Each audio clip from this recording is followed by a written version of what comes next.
cuando nos ponemos a pensar en qué ha hecho el Señor, pues tenemos una lista muy larga de bendiciones y bondades. Pero hoy vamos a considerar, de pronto, si alcanzamos solamente unos 8 puntos. Vamos a considerarlo desde el punto de vista siempre de la palabra, pero también de ciertas reflexiones que nos aclaren nuestra perspectiva de cómo el Señor continuamente nos está bendiciendo. Y el propósito es que nuestro corazón se llene de gratitud. Seamos tan conscientes de cuántas cosas hace el Señor en nosotros, que lo único que nos quede por hacer es caer de rodillas, quebrantados y dándole gracias y gloria a nuestro Señor. Lo que el Salvador y Redentor ha hecho por ti. Primero, perdón y reconciliación. Primera de Pedro 2:24 dice: Él mismo llevó nuestros pecados en su cuerpo sobre el madero. Esta figura de la cruz tiene que ir necesariamente vinculada al nacimiento del Salvador. Cuando celebramos el nacimiento, estamos pensando en la misión del Hijo de Dios aquí sobre la tierra, para venir a rescatar a un pueblo para Dios. Y a través de su sacrificio, entonces Dios perdona, olvida nuestras ofensas completamente. Y eso es lo que nos ha liberado de la culpa y de la vergüenza que teníamos antes de conocer a nuestro Salvador.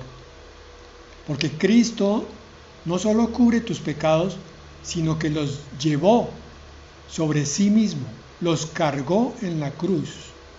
Tú puedes levantar los ojos del Espíritu y ver espiritualmente esa imagen.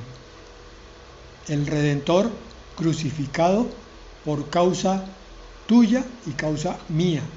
Y entonces lo que necesariamente tenemos que sentir es un corazón quebrantado, sabiendo el tremendo sacrificio que hizo por nosotros. Porque Él allá en la cruz experimentó esa separación del Padre, que lo llevó a decir: Padre mío, ¿por qué me has abandonado? Cuando la separación la merecíamos nosotros. Pero para que no la tuviéramos que experimentar en forma de abandono eterno, Él subió a la cruz, por ti y por mí. Pero aún así muchos creyentes viven como prisioneros, liberados, sí, liberados, pero que insisten en permanecer en la celda. Se fabrican cárceles, prisiones y cadenas de muchas maneras, nuevas incluso, pero sobre todo las que arrastran del pasado y no las quieren soltar, aún sabiendo el sacrificio que el Señor hizo. El perdón de Dios a través de la cruz de Cristo te capacita a ti también para perdonar a tu hermano que te ofende. Porque cuando miras la ofensa de tu hermano, eso es nada en comparación con las ofensas nuestras hacia nuestro Creador y Salvador.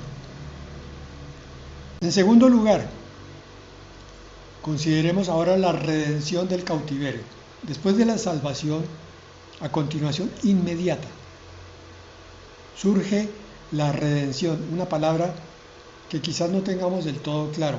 Vamos a ver qué significa eso. En Efesios 1:7 dice: en Él tenemos redención mediante su sangre, el perdón de nuestros pecados. Redención es comprar algo que estaba esclavizado por un precio y liberarlo.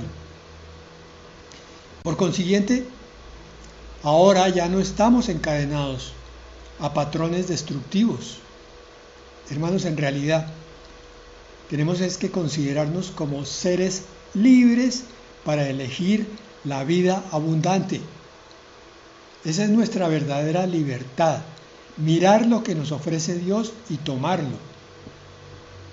La redención implica que antes pertenecíamos al reino de las tinieblas. Teníamos un amo muy cruel que era el pecado, que nos prometía placer, pero nos terminaba llevando a la muerte. Cristo entonces nos compró con precio de su sangre preciosa. Ahora pertenecemos a Él. Esa es la redención. Liberarnos de un amo esclavista que teníamos antes.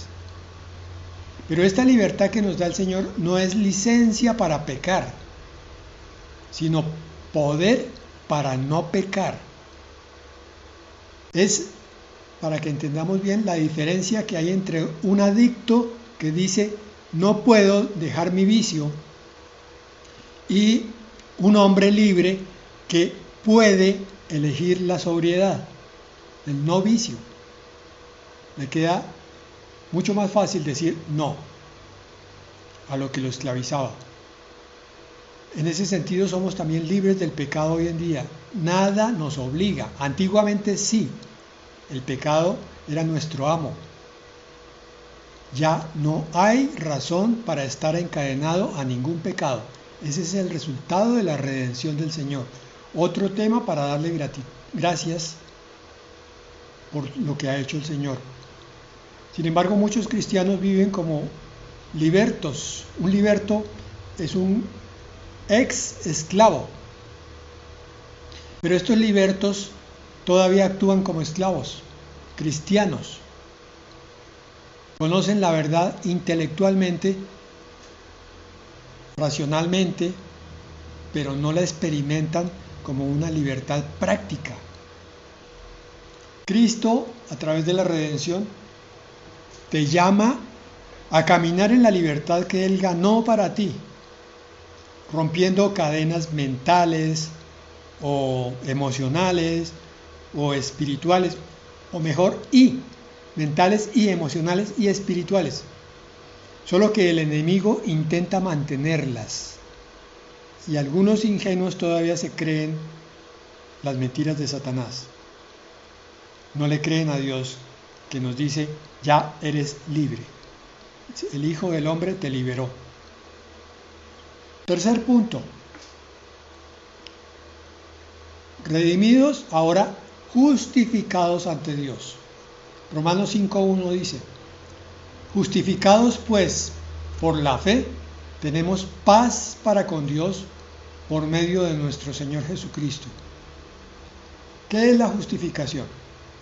Es un acto legal, en este caso legal divino, donde Dios, como juez supremo, declara inocente al culpable sobre la base de la obra de Cristo, sobre la sangre derramada en la cruz, sobre el dolor tan tremendo que sufrió Él, no solo físico, emocional, espiritual. Eso es lo que nos hace ahora inocentes, casi como si nunca hubiéramos pecado. Más aún, es como si hubiéramos vivido una vida perfecta, la vida de Jesús, durante toda nuestra existencia aquí en la tierra. La razón es porque la justicia de Cristo nos ha sido acreditada. Entonces imaginemos esto. Yo soy el acusado. Mi conciencia es un testigo en mi contra. Satanás es el fiscal, el acusador, que está presentando evidencia de que yo soy culpable, evidencia irrefutable. Soy culpable. Entonces el veredicto del juez debería ser culpable, obviamente, y la sentencia debería ser muerte eterna. Pero Cristo se levanta, me quita a mí del banquillo de acusado, se sienta Él y dice al juez, Padre, cárgame la culpa de Fernando a mí y dale mi inocencia a él. Entonces el juez lo mira y dice, justificado Fernando. Y como veíamos ayer, esta justificación no se basa en tu rendimiento, en lo que hagas en la vida cristiana, no se basa en tu conducta, sino en la vida perfecta de Cristo. Yo siempre he dicho que si fuera real que existe una puerta al cielo y que el portero es San Pedro, como lo pintan por ahí en la tradición, podríamos entender de otra manera esto, y es que cuando yo llegara a la puerta del paraíso y San Pedro me preguntara: ¿y usted por qué viene aquí? ¿Por qué cree que puede entrar? El Señor le va a decir, el Padre le va a decir: porque Él tiene a mi hijo en su corazón, déjalo entrar. No es por lo que Fernando haya hecho bien, ni porque se haya esforzado, ni porque haya ganado almas, sino porque tiene a Cristo en su corazón. Esa debiera ser una verdad con la cual viviéramos cada día. Nos quitaríamos muchísimo peso de encima. Y quedaría mucho más fácil que, si es verdad que queremos agradar a Dios, lo hiciéramos de corazón totalmente genuino, porque somos conscientes de quién mora en nosotros. Porque es que la justificación producida por Cristo produce muchos efectos genuinos. La paz genuina, por ejemplo, ya no hay guerra entre tú y Dios. La enemistad ha sido destruida en la cruz. Y entonces tú puedes acercarte al trono de la gracia con total confianza, no porque seas bueno, sino porque Cristo es bueno y tú estás escondido en Él. Muchos creyentes viven tratando de mantener su salvación con buenas obras, lo veíamos ayer, con respecto a la gracia. Aquí estamos retomando lo mismo, porque Cristo es la gracia. Esos cristianos, sin darse cuenta, están negando la justificación como un regalo recibido, lo miran como un salario ganado, y entonces tratan de ganarse al empleador, al patrón, y Dios no es eso. Llevamos entonces hasta el momento motivos de gratitud: el perdón y la reconciliación, la redención del cautiverio, la justificación ante Dios, y en cuarto lugar, la adopción como hijos. Dice Juan 1:12: a todos los que le recibieron les dio potestad de ser hechos hijos de Dios.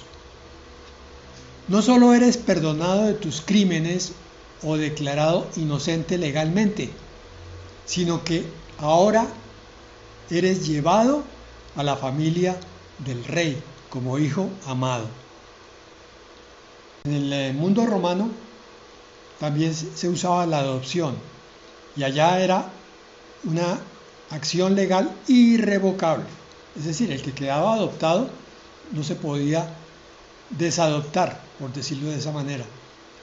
Y el adoptado recibía plenos derechos legales. Un hijo adoptado tenía los mismos privilegios que un hijo biológico. ¿Estás comprendiendo el símil, la comparación entre Cristo como hijo único de Dios y nosotros como hijos adoptados? Todas las deudas previas eran canceladas en la antigua Roma a los adoptados. Ese adoptado recibía una nueva identidad, tal cual. Así es tu adopción espiritual. Ya no te acercas a Dios como un mendigo pidiendo migajas, limosnas, sino como un hijo acercándose a un padre amoroso, gracias a Dios. Y la adopción, por otro lado, significa también que ahora tienes hermanos y hermanas en Cristo. Es decir, la iglesia no es una organización religiosa, es tu familia, son tus hermanos. No son extraños, son tu sangre espiritual. Esa visión debe cambiar nuestra relación con la iglesia. Quinto, vida eterna.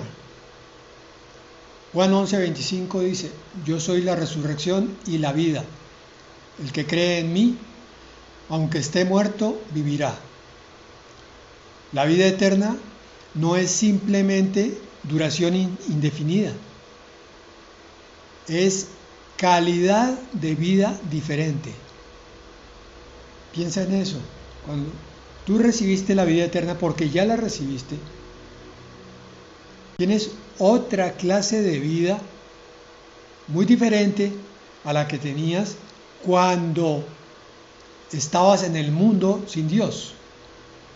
Y esa calidad de vida se va a ir desarrollando poco a poco, de forma tal que tú vas a ver los cambios y transformaciones en tu corazón, en tu forma de sentir, en tu forma de pensar, en tus gustos, en la forma de investigar las cosas. Todo cambia. Y esa vida eterna comienza ahora, no solo después de la muerte. Y esa promesa pues tiene que transformar cómo vives hoy. Decíamos ayer, la mayoría en el mundo está viviendo en un estrés continuo porque sus metas son todas de aquí. Más dinero, más posesiones, más reconocimiento de otro poco de estresados, y finalmente se mueren y no se llevan nada.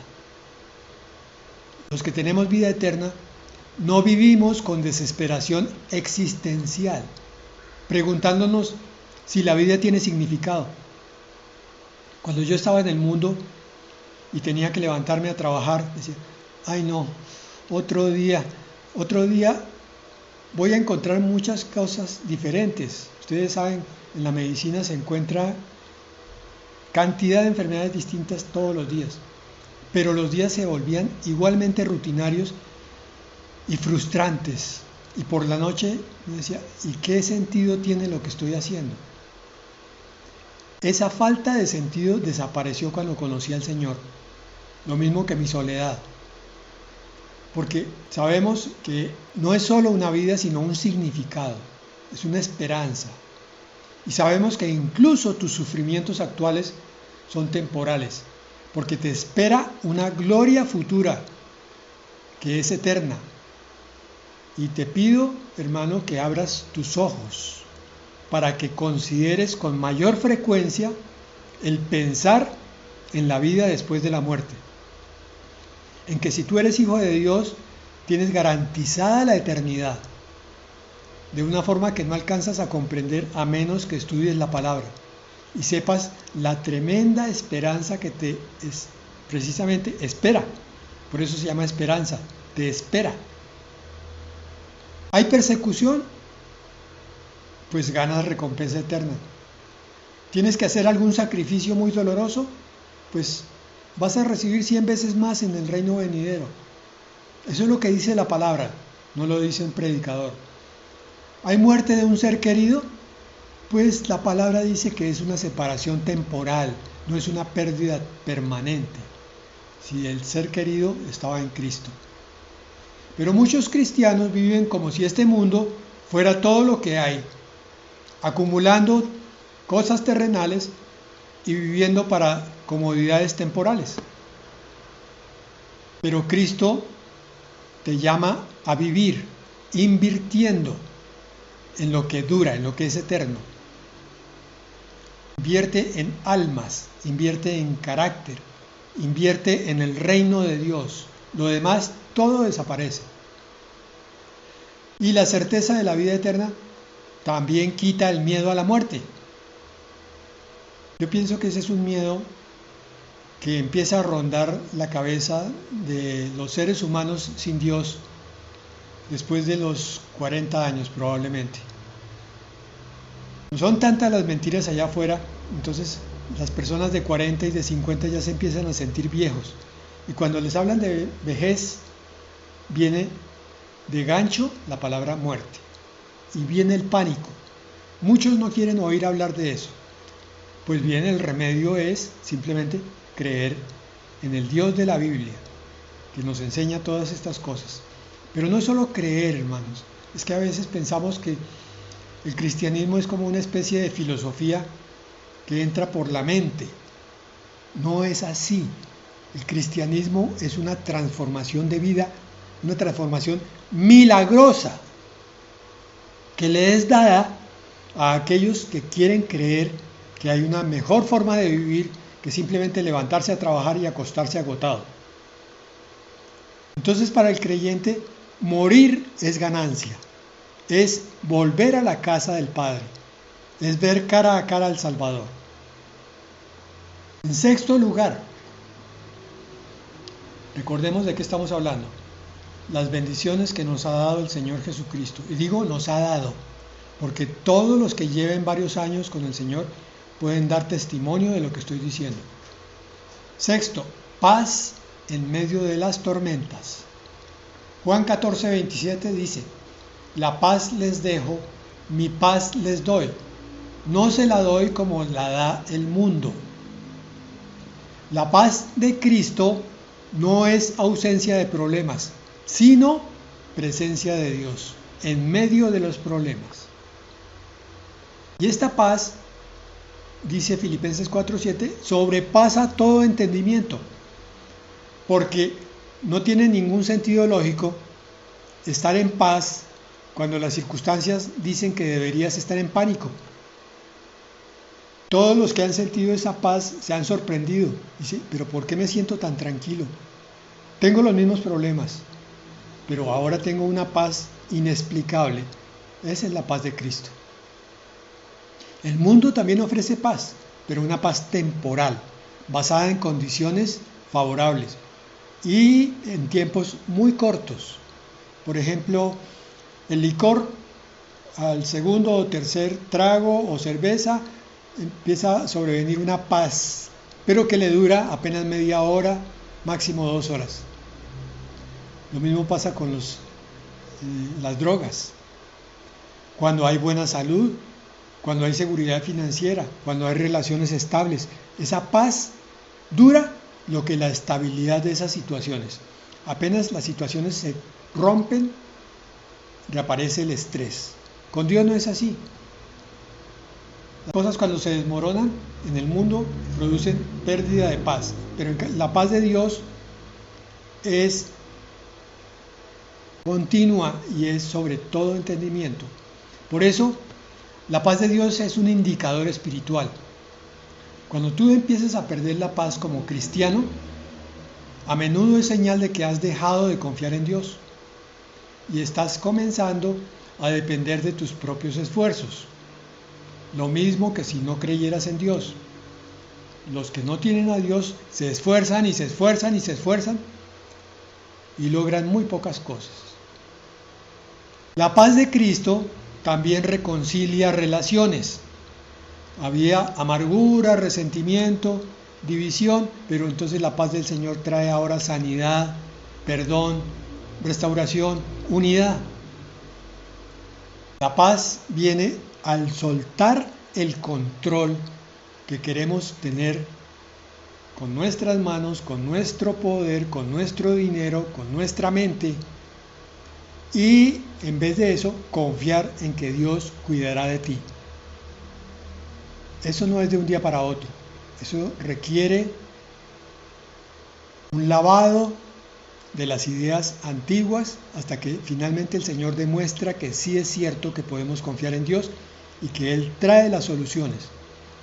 Con mi esposa hemos visto cómo llegan las bendiciones en el momento en que parece estar más apretada la situación. Siempre llegan. Llevamos 30 y pico de años viendo la bendición de Dios porque hemos confiado en Él.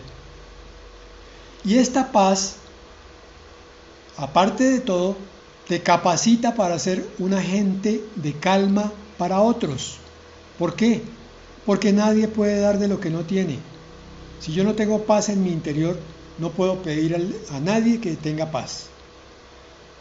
Hijos, cálmense, tengan paz. Pero papá, mire cómo está usted. Empleados, tengan tranquilidad. Pero jefe, mire cómo está.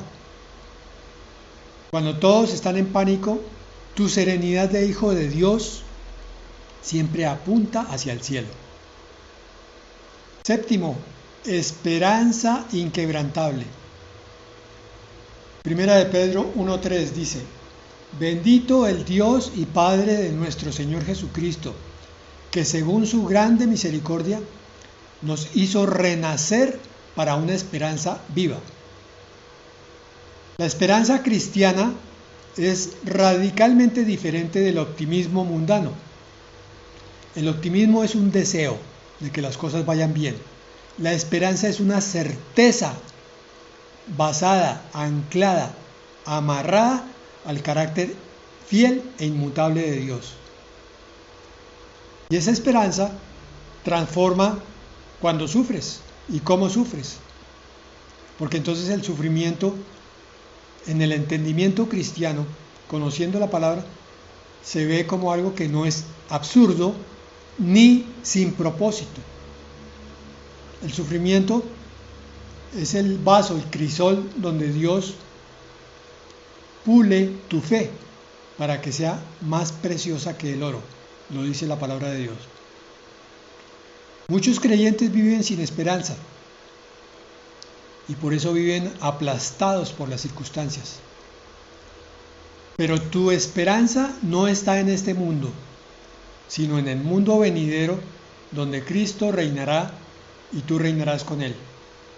Y le pido a los que nos acompañaron en los estudios de Apocalipsis que recuerden esas hermosas promesas de Apocalipsis 20, 21 y 22. Eso es lo que nos sostiene a nosotros en medio de este mundo agitado y agobiado. Octavo, intercesión continua. Hebreos 7:25. Viviendo siempre para interceder por ellos. ¿Qué estamos haciendo? Estamos analizando la cantidad de bendiciones que te ha dado Cristo. Unas pocas de las muchas que hay. Tú nunca enfrentas tu lucha solo.